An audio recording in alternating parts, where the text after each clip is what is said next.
L'isolation par l'extérieur, c'est au lieu de mettre de la laine de verre à l'intérieur derrière notre BA13, on vient isoler le mur en parpaing par l'extérieur.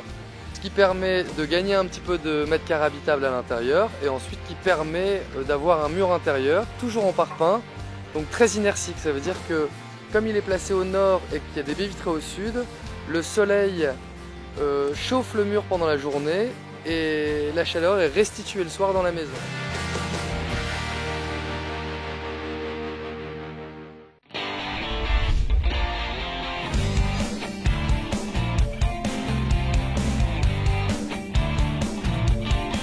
Alors l'avantage de l'isolation thermique par l'extérieur, c'est aussi de pouvoir avoir une palette de finition relativement large, à savoir qu'on peut partir sur un bardage bois ou alors sur un enduit taloché, donc posé à la main sur l'isolant, sur lequel on peut choisir en fait la granulométrie et la couleur.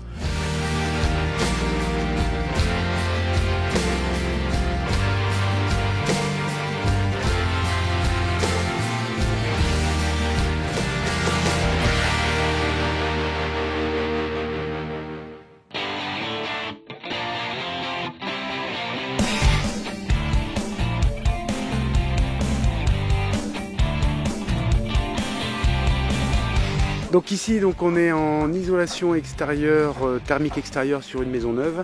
Donc une partie en parpaing, une deuxième partie en ossature bois. Et donc la partie ossature bois, bardage et isolation, et la partie parpaing, isolation en polystyrène, sto avec fibre et enduit. Ils commencent l'isolation au niveau des fondations. Donc ils sont obligés de recreuser tout autour de la maison pour aller chercher la fondation pour démarrer en dessous de la dalle. Puis ensuite le mur continue à se monter, il y a une élévation du mur et il monte en même temps que le mur.